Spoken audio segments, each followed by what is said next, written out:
In this episode, we start by focusing on something that quietly determines whether the rest of your security program is real or just hopeful: the configuration baseline. A baseline is the agreed, documented set of secure settings that a system should have when it is operating correctly. And in a payment environment, those settings often decide whether cardholder data is protected or accidentally exposed. Beginners sometimes think security baselines are a one-time hardening checklist you run and then forget, but the real challenge is keeping systems aligned with that baseline as time passes. People make changes, and software updates happen. Configuration drift is what happens when the real settings slowly slide away from the approved secure state, often through small, reasonable changes that accumulate until the system no longer matches what you think it is. When you learn how to enforce baselines and prevent drift, you are learning how to make security consistent, which is exactly what the payment card industry, PCI, expects in environments connected to the cardholder data environment, CDE. Before we continue, a quick note. This audio course is a companion to our course companion books. The first book is about the exam and provides detailed information on how to pass it best. The second book is a Kindle-only ebook that contains 1,000 flashcards that can be used on your mobile device or Kindle. Check them both out at cyber.author.me in the Bare Metal Study Guide series. A configuration baseline is easiest to understand when you think of it as the system's intended personality, not just its settings. It includes things like which services are allowed to run, which network ports are open, how accounts and permissions are structured, how logging behaves, and how the system handles updates. It also includes the security posture that supports the system's role, because a database server that stores sensitive records should not have the same exposure as a general user workstation. Beginners sometimes confuse baselines with general best practices, but a baseline is specific and context-aware, meaning it reflects what this system needs to do and what it must not do.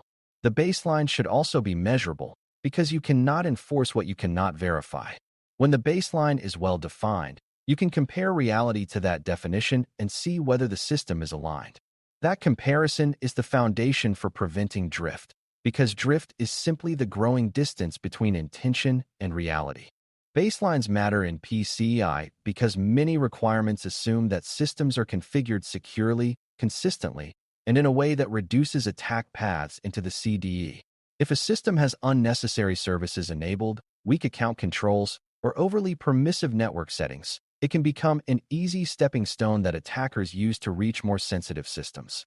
Even if the CDE itself is strongly protected, a poorly configured connected to or could impact system can undermine the boundary by providing a pathway around segmentation and access controls.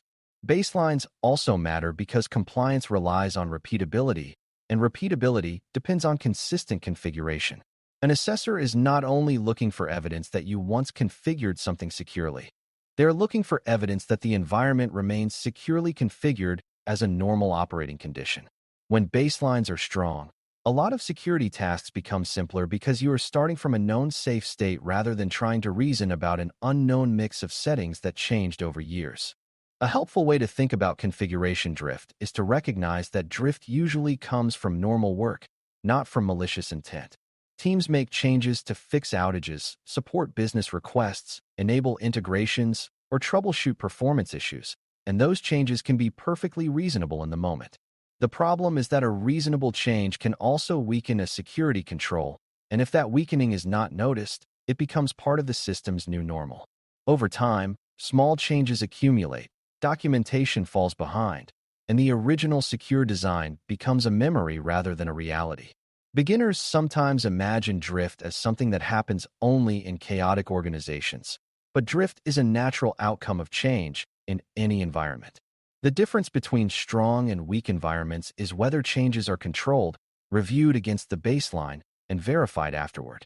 When you see drift as the predictable result of change, you stop blaming people and start designing processes that keep security stable. To enforce a baseline, you first need to define it clearly enough that two different people would describe the same secure state without arguing. One common approach is to start from recognized hardening guidance, such as Center for Internet Security, CIS, benchmarks, and then tailor it to what the system actually needs to do. Tailoring is important because secure configuration is not the same as maximum restriction, An excessive restriction can break business functions or cause teams to create unsafe workarounds. A good baseline explains not only what settings should be, but why they should be that way, because the why helps people evaluate change requests intelligently. It also distinguishes between settings that are mandatory for security and settings that are recommended but flexible, because not every control has the same impact. Beginners sometimes try to write baselines as long lists of rules, but what makes a baseline enforceable is that it is specific, testable, and tied to the system's role and risk. When you can explain the baseline as a purposeful design, enforcement becomes a practical task rather than an argument. In APCI context, baselines must account for how systems interact with cardholder data and with the security boundary around the CDE. Systems inside the CDE typically require stricter baselines because they directly touch sensitive data, and compromise there has immediate impact. Systems outside the CDE but connected to or could impact it often need strong baselines as well, because they can influence the security of the sensitive zone through access paths, management functions, or shared services. This is where beginners sometimes make a mistake by treating baselines as a generic corporate standard applied equally to everything. In reality, you often need tiered thinking, where the baseline is stronger for systems closer to the data flow and the administrative pathways into the CDE. You also need to consider the role of service providers, because if a provider manages a system or platform, you still need assurance that baseline expectations are met and maintained. When baselines reflect scope reality, they become part of the proof that the environment is controlled rather than incidental. Once the baseline is defined, the next challenge is making sure new systems start in the correct state, because the easiest drift to prevent is drift that never begins. If you build or deploy systems without a baseline, you are forced to harden them later, and later hardening is often inconsistent because systems are already in use and changes feel risky. A baseline-first mindset means secure settings are built into the system's starting point, so the default state is already aligned with what you want. This is not about a specific tool or automation method. It is about the principle that consistency starts at creation. Beginners sometimes think security happens after a system exists, but mature environments treat security as part of the system's identity from the start. When new systems consistently begin aligned to the baseline, you reduce the number of special cases and one-off exceptions that create confusion later. This also makes assessments easier because the environment has fewer mysterious differences that require explanation. Keeping systems aligned over time requires disciplined change control, because most drift is drift that was approved informally or implemented without being compared to the baseline. Change control does not mean slowing everything down with bureaucracy. It means making sure changes are intentional, reviewed, and recorded in a way that preserves the security story. A secure change process asks what the change is, why it is needed, what security impact it might have, and how you will verify the system still meets baseline afterward. Beginners often focus on approval as the main step, but verification is the real protection, because even well-intended changes can be implemented incorrectly. Verification also prevents the common pattern where a temporary exception becomes permanent, because nobody remembers to reverse it. When change control is paired with a baseline, the baseline becomes the reference point that tells you whether a change is acceptable and whether it created unintended side effects. Over time, this reduces drift by making the baseline the normal destination after each change, not just a document that lives on a shelf. Monitoring for drift is the second half of enforcement, because even with good change control, reality can deviate due to mistakes, incomplete updates, or unplanned events. Drift monitoring means you regularly compare systems to the baseline and identify differences that matter. Then you decide whether the differences represent acceptable updates or risky misalignments. For beginners, it helps to remember that not all differences are emergencies, but all differences are signals that deserve attention. Some differences might be legitimate, like a planned update that changed a service configuration, while others might indicate a security weakening, like disabled logging or new network exposure. The key is that drift monitoring turns baseline enforcement into a living practice, where you see the environment as something you measure rather than something you assume. In a PCI environment, that measurement supports evidence, because you can show that secure configuration is maintained, not merely claimed. When monitoring is consistent, drift becomes visible early, which keeps small deviations from growing into large, risky gaps. Another important concept is the difference between configuration drift and patch drift, because beginners sometimes treat updates as either purely security improvements or purely operational disruptions. Patch drift happens when systems fall behind on updates due to delays, exceptions, or inconsistent maintenance, and falling behind can create vulnerabilities that undermine even a strong baseline. Configuration drift can also happen because updates sometimes change settings, enable new features, or reset defaults in ways that alter the security posture.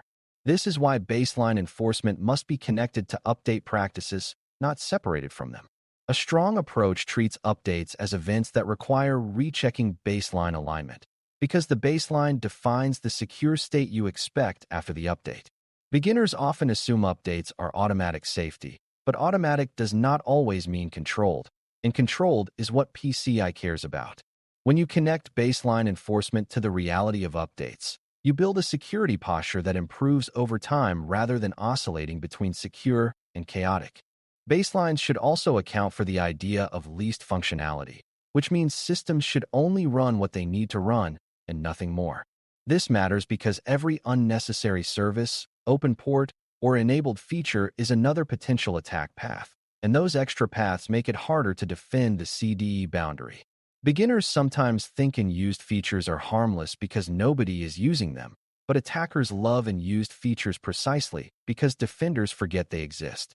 A baseline that emphasizes least functionality makes systems simpler and reduces the number of settings that must be monitored for drift. It also makes incident response easier because unexpected network activity stands out more clearly in a simpler environment. In PCI terms, least functionality supports the goal of limiting exposure and reducing pathways into sensitive systems.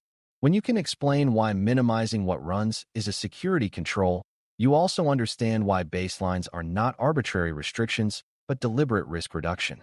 Identity and access settings are a particularly important part of configuration baselines because misconfigurations there can bypass many other controls.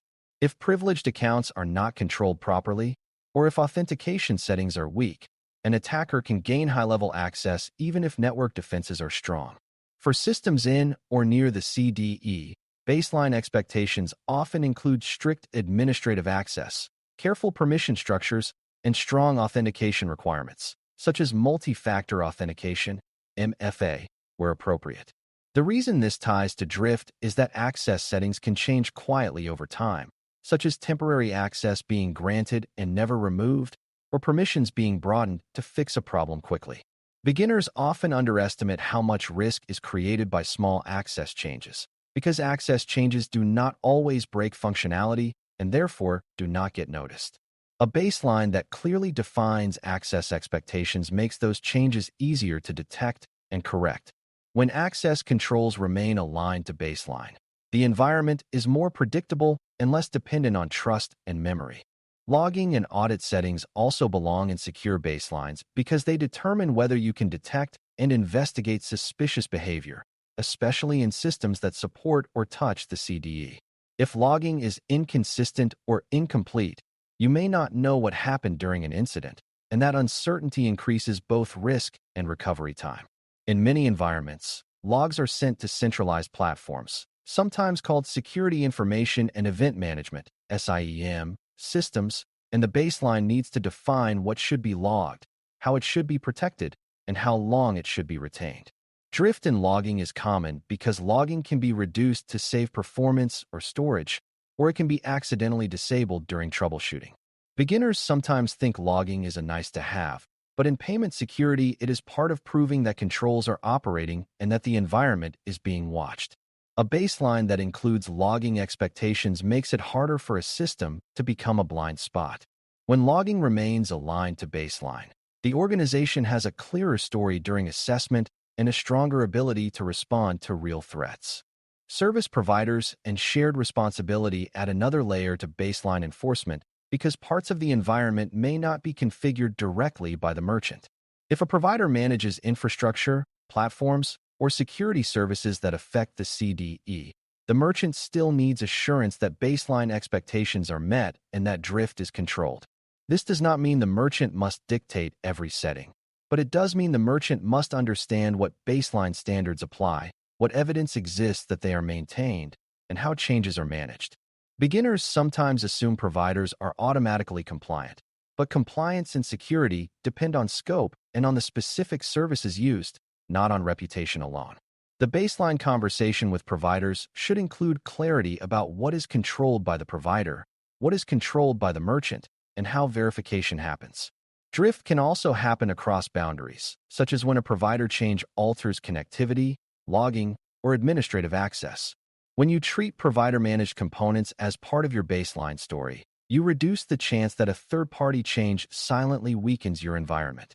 By the end of this lesson, the main takeaway is that secure configuration baselines are how you turn security intentions into repeatable reality, and drift control is how you keep that reality from eroding over time. You define baselines that are specific, testable, and aligned with the system's role and its relationship to the CDE. Then you ensure systems start in that state instead of trying to harden them later. You control change so deviations are intentional and verified, and you monitor for drift so unplanned differences are discovered early and corrected before they become entrenched. You also connect baseline enforcement to updates, least functionality, access control, and logging, because those areas often determine whether security is strong or superficial.